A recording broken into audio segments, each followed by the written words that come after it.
for the Hills at the Parade of the Hills this year, 1994. As you can see, we have a large contingency of runners out this morning.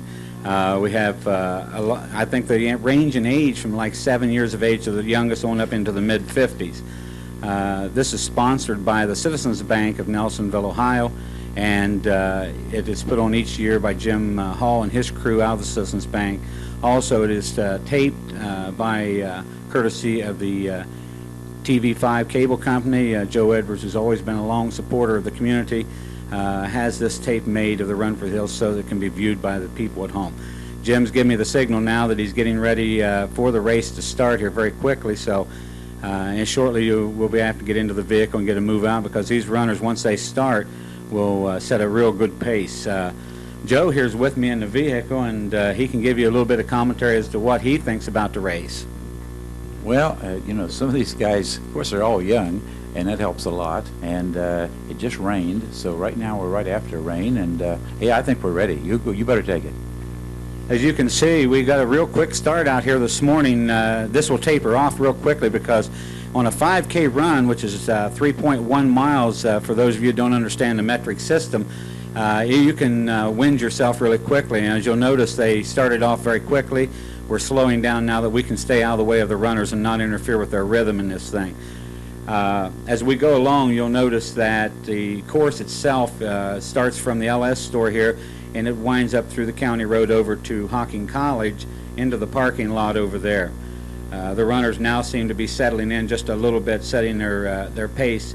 If you'll take a look at the group now as it's beginning to string out just a little bit, you'll see that we have several young runners in here, and we have several older runners, and we have some really young runners that'll be in here. We have last year's winner in there, David Miller. He's wearing number 60, and he's from over in the Athens area, and he, at the present time, is beginning to come up the hill on your left there. Just to the right of him is Glenn Bartholomew, who won the race several years back when the race went through town and up over into was called then Mount St. Mary's Hospital.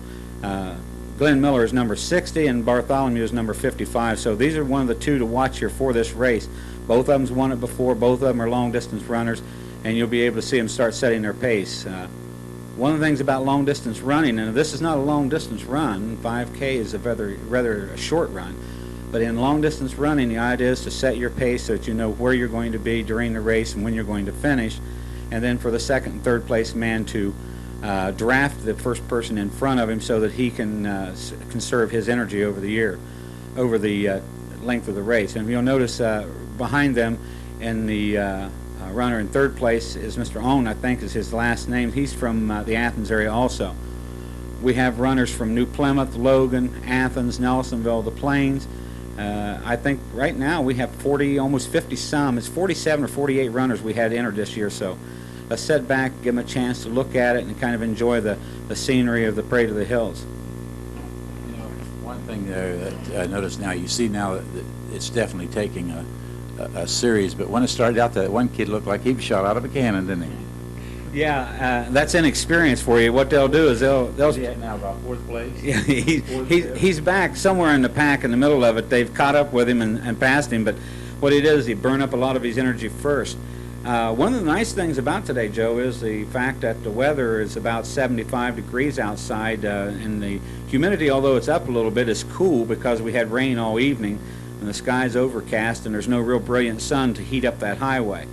The highway's going to be hot enough as it is, and the rain that came in the winter or in the nighttime helped cool it down a little bit. But give or take, when you go running 3.1 miles in a race against someone, you'll find out that it'll really get hot, even though the temperature is at a relatively 75.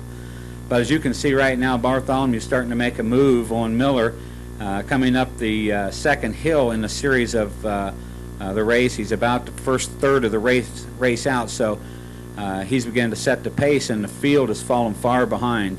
I think you'll probably find right now, if you could see around the bend in the highway back there, the other end of the race is about 3/4 of a mile behind him at the present time. He's setting a record pace as far as I can tell. Last year's race was run in 16 minutes and 46 seconds, if I remember right, by Mr. Miller. So Bartholomew is out not only to beat him but to break that record.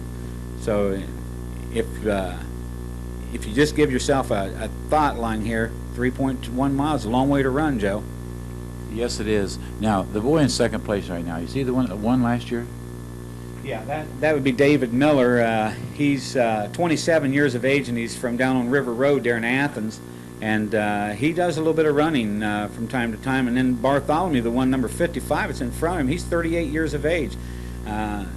He's got a lot of experience. I talked to him prior to the race. He's not, like he said, he's not running real long races anymore now, but he stays in the 10K, 10-mile range, and occasionally will run a marathon, which is 26 miles. You know, I'm just noticing something there. Isn't he kicking a little higher than normal? Look how far those feet are coming above the knees, aren't they? Yeah, he's caused what he's called turning himself loose coming downhill, which allows him to rest. Kind of coast a little. Yeah, in a manner of speaking, you're talking about coasting. That's exactly what he's doing. If you look back in the pack, you probably can pick out some of the local runners that we've got here. You'll probably see Paul Wallace in there. He always runs around the area here. You'll find Mickey Brooks is back there somewhere in the area, and she does some running. That's not Paul in there about number 3 back there, is it? No, that's Mr. Owen, I think's his name. He's from Athens. Oh, it's On Lamb is the last name. Lamb is the last name. So he's from down in Athens, and he's in 28 years of age. The entry forms I got this year gave me the address of the people and the age, which helps a lot. But as you can see now, Bartholomew is starting to distance himself even from the second runner, David Miller. Now, you know, you wonder at this time, is Miller putting out all he can put out, or is he holding something back in reserve for that last distance? They don't really do that, though, do they?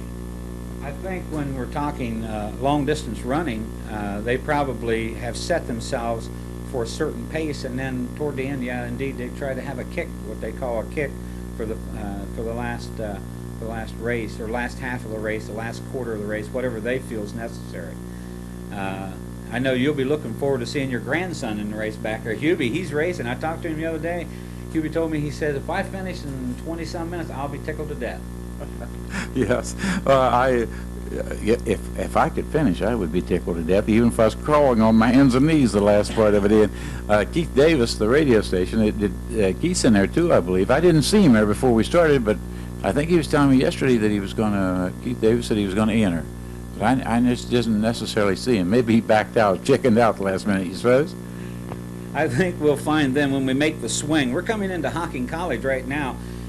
I can't really see it, but the intersection's coming on my right-hand side. We'll probably lose sight of the runners as they go into this area because we have to slow down for the railroad tracks, but we'll catch up with Bartholomew again. But, yeah, when we start back the other direction, we'll be able to see those runners going in there. There for a moment, we were past, but, okay, and you know, it is remarkable. Well, we're not quite halfway yet, and look at the distance between. There's definitely a difference, isn't there? They're made, not born, huh? Yeah, distance runners are definitely made. Anyone can be a distance runner. As you see, we're going to be cutting away here for a little bit because we got to turn the van around, and we won't be picking up the runners real quick. We'll get a little bit of the college in the background here. Reason for that is you need to stay out of the runner's way, and when they make that short turn in there, they've got just a real swing around. Now there we're back out on the road again. As you can see, we picked up Bartholomew again, and he still increased his lead again over Dave Miller. So this Bartholomew is serious about this race. He wants to win it and set a new record for the Parade of the Hills. And as you can see, some of the racers now, we catch them as they go by. They're being, it's not like being lapped, but they're turning their first half, and he's already on the back leg of the race. I think if I can pick up some of them really quick, I'll know just about who's who. We'll give you a little bit of a rundown as to how far they're back. Some of them are half a mile at that distance right there. So you'll be able to see some of them coming here now. Well, there goes Paul Wallace. That's the one with the skin shirt. And then the other one, I'm not sure who that is behind him, but I recognize Paul's style, and he's been running for years in this area. He's got just as good as he halfway. Yeah. Now the guy in the pink and white, Joe, he's a basketball official from the area, so he has to stay in shape. But look at all the young people that are participating. We have several. Now there's Hubie. We finally found Hubie, Joe. He's still in the race. It looks like he's going strong, you know. And he told me, he said, I want to be respectable. He's going to need a lot of grit in his crawl to finish this sucker up. He's not halfway yet, is he? Huh? No, maybe not halfway. But I'll say one thing for UV. He's staying in tight with the race. Bartholomew seems to have shortened his stride just a little bit, and Dave Miller may have picked up a few yards on him in that last turn back there. But yeah, the race is definitely in the hands of Bartholomew. He can win or lose it here. He's made his move. He's setting up now. So how can he lose it? Well, let's he say drops dead. I believe he could crawl in. Now this will be our this is the tail end of the runners up here coming now behind me going the other direction. So you can see just how much distance he's got. Well, yeah, I guess Miller isn't as far behind him as I thought, is he? No, if he'd stumble and give any kind of stumble to this, David Miller would be on top of him. There goes John Fuller. I guess you'd recognize him from the Brooks Company over there on the left in the white shirt and the shorts, and then Mickey Brooks there on the left going down that way now. So Mickey's about 3/4 of a mile behind. But just Bartholomew, he you tell he runs. You don't suppose Hubie or Keith Davis called that EMS, do you? I don't know if they did or not, but the EMS is designed to follow them so that when runners do, the big thing that they can get is stomach cramps and what they call quadricep cramps. That's the large muscle between the knee and the upper waist. If you get into a quadricep cramp and your stomach cramps, it'll cause you to lose what you had for breakfast, and it'll cause you great agony for a long period of time. So Bartholomew is, although he's leading heavily, is still not home yet. Right.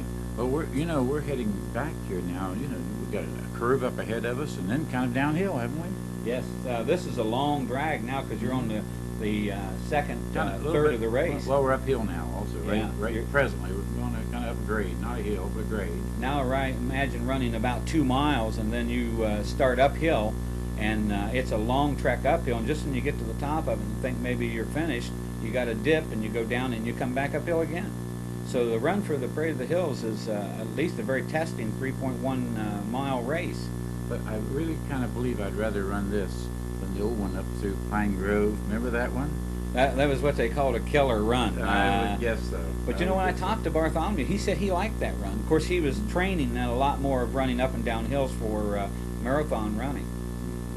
Yes. Well, we're coming around here, and before long, we can say to the leader there, hey, it's all downhill from here on. Yeah, and about the last quarter mile, we can say it's all downhill, But if you looked at the scenery behind this on the tape here, this is an absolutely beautiful area for a run. Although we don't have many spectators along the road now, if just the scenery for running itself helps a lot. And the Hocking Hills, probably you can't find a prettier spot in the state, or as far as I'm concerned, in this portion of the country. Right. Well, I said all downhill, but we're not really yet. We're still in we're coming back up another incline, aren't we? I forgot about that dip in the middle there. But, the gentleman, and even though you say he's 38, I'll say young gentleman, very young gentleman, he really has a pace, doesn't he? Yeah, you and can determination. Right, but you see, if you watch him now, you see the upper chest area, and he's swinging his arms a little harder. He is laboring coming up the hill just a little bit. I don't think he's going to quit on us for one little bit, but when you stop and think about running 2 or 2.5 miles, and then the last segment of it to get to the top is uphill. For me, running uphill to begin with has to be done in an automobile. But we're definitely on that downhill drag now. Yes, sir. The downhill drag and heading home, and so I can't even see Mr. Miller. Yeah, I believe he's falling back even farther, isn't he? Yeah, he's around the turn. He's probably still in that dip, maybe coming around the turn where he's just out of sight of us. But Bartholomew, as you can see, he's coming real solid now. This is what he told me: when he gets on a downhill slope, he just turns himself loose and allows the gravity to take its hold and move him on down to the bottom of the hill. He's moving at a record pace. I'm not exactly sure. It's an unofficial time that I've got on my watch, but it looks like he's going to come under the 16-minute mark for this run. Still making those high kicks. His feet are still flying up there. Yeah, it's a running style. It's much like anything else you got to do. You got to have a style. Now you see we're getting ready to head over the bridge, so where he's on the last 150, 200 yards of this run, and Mr. Miller, if you saw him up there in the background, he just now broke the curve. So if Mr. Miller's planning anything, you better be really putting it on with a jet, huh? If he's going to make a run for it right now, he's going to need a set of jets on the back of his heels, because it looks like Glenn Bartholomew down at Athens, or the Plains, is where he's from, is going to be the winner of this year's run for the Parade of the Hills. Joe, it's been a nice ride as far as this goes. Again, we want to thank the Citizens Bank of Nelsonville, Ohio, Jim Hall and his people for putting on this run. The workers that were involved in that was Tammy Hall, Mary Woollever, and Murray Bechtold, which you guys might know younger as Murray Odenthal. So, as you can see, the crowd is still waiting around. Bartholomew has already won the race now. Jim, in one of his traditional baseball hats, is timing the runners coming in, and Tammy is taking their scores down. So, from this point on, what we have is just a waiting game to see who's going to be second. And you'd think after running 2 or 3.1 miles or at 5K run that Bartholomew would be tired, but I think he's out running around now just to cool down. And here comes David Miller, last year's winner from Athens, Ohio, and he's going to be finishing a very solid second. So you can see why these two gentlemen are going to be hard to beat in the years to come, too. Yes. Well, they've set quite a pace, and not just jumped out, but I still go back to where the thing started, and the one young fella shot out there it looked like he was jet propelled, didn't he? Yeah, and we'll see how far he finishes. I mean, I suppose if you can't win the race, it's a good way to shoot straight out front. At least you get to say you led the race for a while anyhow, Here comes Owen Lamb now from Athens. He'll be in a solid third place, and we just keep an eye out for the first 4 or 5 places here, and just exactly see who they are. As you can see, he's in great running shape. I wish my ribs protruded like that. Next guy in is Graham, and he's from over at Bloomington. He's 37 years of age, and he'll make a real respectable run out of this also. I still think we may even be under last year's times. This is number 38, Jason Wolf, coming in here, who will make a solid, from just his expression on his face. He's had a long 3-1. And the next person coming in will be Gordon Bing. He's finishing in 6th place. And then I'm trying to get his number up there. In the 7th place is Travis Thompson, number 62. So this race for the Parade of the Hills and Run for the Hills has been another big success for us. Bob Thompson from Landau Auto Parts, that's his son, I believe. Yeah, it could very well be. And we've got number 34 coming in here, Michael Barton from Athens, who's finishing in 8th place. And then the next 2 runners coming down here, let's see, I can't see their numbers just yet, Joe. I have to get them a couple a little closer and a little closer. It looks like they're trying to make certain they sprint toward the finish on this. Number 70 is Chad Morris, and number 73 is Robert Mead. And Robert doesn't look like he's real happy about the race. I think he's happy that he finished anyhow. Yes, very definitely. Well, that's a lot right there, to be able to finish something like this. Well, if you've never run a long distance race, or to have the nerve to start. Yeah, that's it. Number 77 coming in here at the present time is David Hammond, and he'll finish in a very respectable position. Like a young Logan Chieftain there. Yeah, he had his shirt on, letting everyone know from what area he's from anyhow. Now the run will probably string out over another 10 or 15 minutes, as you'll be able to see. Here comes one of our locals in here now. He's finishing up as Paul Wallace, number 29. They do these runs here for fun, but I think they do a lot of the running on their own during the rest of the year as a health thing. It keeps them healthy, keeps them real active. Wallace is running all the time. He's running all the time. Where I go, I see him running, Absolutely. We don't know if it's for health or if bill collectors are after him, but the man's running all the time, isn't he, Joe? I would like to be in his condition. I'll trade him physique stuff. No problem. I don't think he'll trade to you or I, either one of us, Joe. He's really strong and he's running. Number 57 is Ken Edwards from down at Athens. He's a new teacher. And number 27, again, is our official we had in basketball. People will notice him. You'll see him on a lot of the courts. This guy doesn't have a number on him. I'm not sure who he is, but you can see runners stay in pretty good health. What do you think, Joe? Maybe next year you and I might put on our running shoes and start out, and then sneak into the bushes and finish last. Here, look at the sprint, Joe. Look at these two coming in here. Even where you finish in the group is not really as important to you as running against the clock and trying to finish up. Number 63, as you can see, number 68, they've got expressions on their faces like they're satisfied that they run the race and enjoyed that spirit of competition. If I ever had that in me, and it left probably 30 or 40 years ago. Joe, you know, we all have a spirit of competition one way or another. I think given the amount of time that you've been running your business here and all the work and effort you put in, you have the spirit of competition. It may not be for running, but you have the spirit of competition. Is it taping? Still got my picture. We'll take some moving.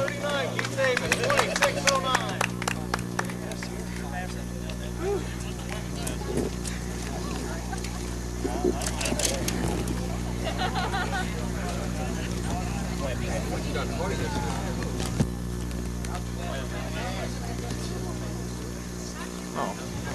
Okay, we're on. Okay. We apologize for the delay. We had a problem, a camera malfunction. As you can see, several of the runners have come in since we lost our camera before. Hubie Dalton, and we're going on a remote mic now rather than the handheld mic, so that will account for the distortion in the tape maybe. The Hubie Dalton had finished in. We've had several runners came in, and we wanted to get Hubie on tape mainly because he finished the race in great style, and he had told me before all he wanted to do was finish it. As you can see, we still have some runners coming in the backside of it. We have some runners who have already finished and are kind of warming down in the running business because they've extended themselves out. Now they need to kind of cool their bodies out just a little bit at a time so that they don't become sick from it. There you go. 27:19. The time is extended from 15 minutes now up to 27:19 was the last call, so we have a few more runners who will be coming in. As each runner comes in, they give their number over to the register here at the end of the run, who then registers their time and their position in the race. We kind of be quiet now and allow the crowd to be seen and to allow the taping of the runners.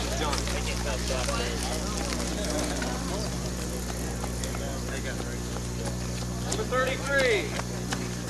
27:59. Correct. Number right. Here, go to her right there.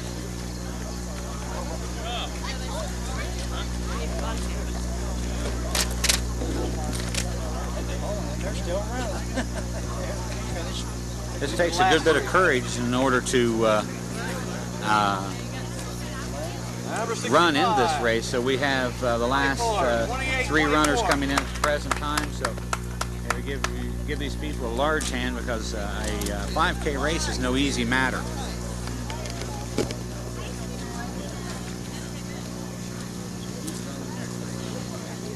The last 2 runners now at the present time are followed by the MS squad, which would end the race here for the 5K. Remember, at 11 o'clock, I believe there is a 1-mile fun walk or run. So those of you that can see this year may want to be able to be ready to get involved in it next year. Start running now and get yourself in shape for doing a 5K as well as a 1-mile fun run. Good job, Nick. Good job, Nick. Two runners in the race here. This makes the end of the 5K run, and another season for Parade of the Hills is underway.